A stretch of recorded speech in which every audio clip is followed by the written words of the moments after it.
Hello and welcome. In this video, we are going to tackle a classic coding interview problem, counting set bits in a number. We will look at how to do this efficiently. First, let's briefly recap binary numbers.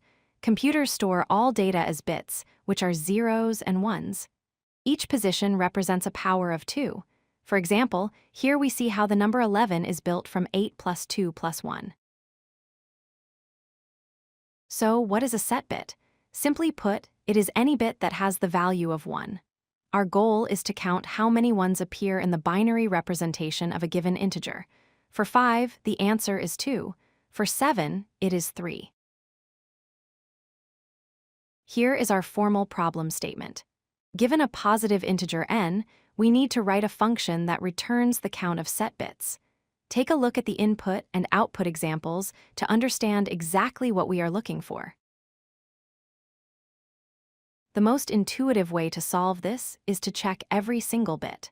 We can loop through the number, check if the last bit is a 1 using the bitwise AND operator, and then shift the number to the right to process the next bit. While this works, it is not the most efficient.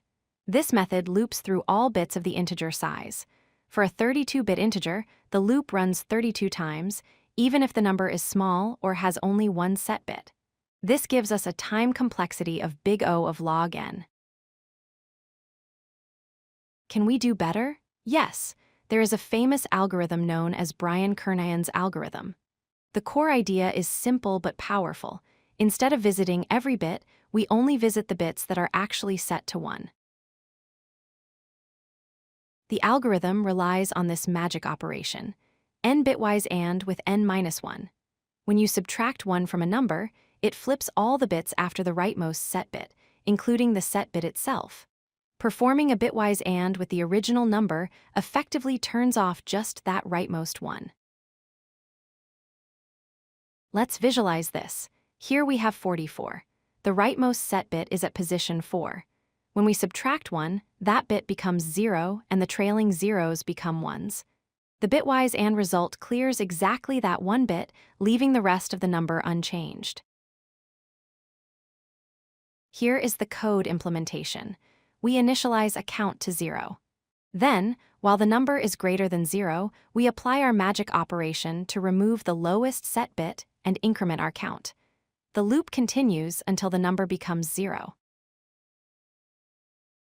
Comparing the two, the naive approach depends on the system's integer size, typically 32 or 64 iterations. Kernighan's algorithm depends only on k, the count of set bits. For a number like 16, which has only one set bit, the loop runs only once. To wrap up, counting set bits is a key skill in bit manipulation. While looping through all bits is a valid solution, using the n and n-1 trick allows us to solve the problem much faster, with a time complexity proportional only to the number of set bits. If you like this video, hit that like button and don't forget to subscribe. Visit codelucky.com for more such useful content.